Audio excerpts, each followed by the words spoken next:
All right, guys, it's that time of the week again. I'm going to be giving you my offensive bold predictions for the Jaguars this week, as well as my defensive bold predictions for the Jaguars this week, and then we're going to jump into who I think is the player of the week to keep a close eye on.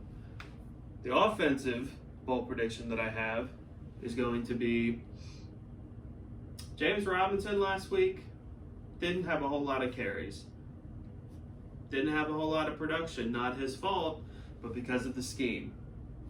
This week, that all changes because James Robinson is going to have 175 all-purpose yards this week, and he's going to have a rushing touchdown and a pass-catching touchdown. That is my offensive bold prediction for this week. My defensive bold prediction for this week is going to be Mr. C.J. Henderson is going to have a pick six. Now, I'm trying to think back to the last time that the Jaguars even had a pick six. I think I remember it would be Joe Schobert against the Minnesota Vikings last year. That's the last time that I can think the Jaguars had a pick six, and I think that was the only one that we had all season. If I'm wrong, let me know in the comments. Pick sixes don't happen a lot, especially not for our team. So Sunday it's happening. There, I've spoken it, it's happening. CJ Henderson is going to get a pick six on Teddy Bridgewater. And here, I'll even spice it up a little bit. It's going to happen second quarter.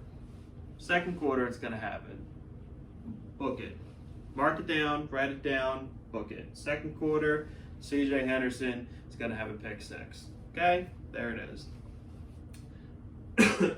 Excuse me.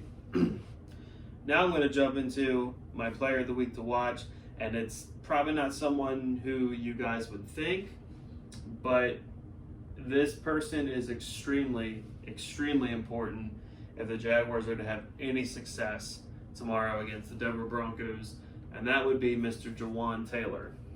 As we all know, the Denver Broncos have a pretty much Hall of Fame bound player and Von Miller on the defensive side of the football.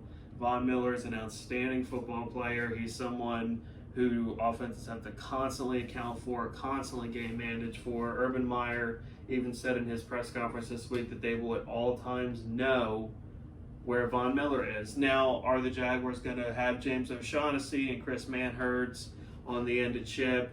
And James Robinson, even though I just did a bold prediction of him getting all of this production, there could be a lot of times where James Robinson is in max protection in the backfield because Von Miller is just that scary that even in his old age, you have to account for him. You have to game plan for him. And that's the kind of guy that I hope Josh Allen becomes one day. A little side note, but I think he can be. But that's just kind of wishful thinking. But back to Jawan Taylor. The Jaguars may get creative and use max protect, and they may use a tight end here or there to help chip in. But at the end of the day, there's going to be a lot of one-on-one situations, especially on third and longs, because we know they're coming, where Jawan Taylor is going to have to one-on-one be accountable for what Von Miller does. And, Jawan Taylor had an excellent rookie year. He had a mediocre, so-so sophomore campaign. This is his third year in the NFL now. This is a big test. This is a big test with Von Miller. And, he's got a franchise quarterback to protect now. He's not protecting from Mike Glennon or Cody Kessler or whatever. So, Jawan's got to step up. That's my player to watch this week. Let me know down in the comments what your bold prediction is, offensively and defensively, and let me know what you guys think about the player to watch this week. Do you agree that it's Jawan Taylor? Or is there someone else that you're kind of thinking of more specifically that might even be more key? And I'm going to try to leave Trevor out of this segment that I do in the week because Trevor's just obvious. Like, we're all going to be watching him. We all want to see his progression. We all want to see what he does. That's just way too obvious. So if you can think of someone else outside of Trevor or Jawan Taylor, let me know down in the comments. Hit like. If you're not subscribed to the channel, please subscribe to the channel if you love your Jacksonville Jaguars. And if you hate those filthy, rotten Tennessee Titans, have a great day.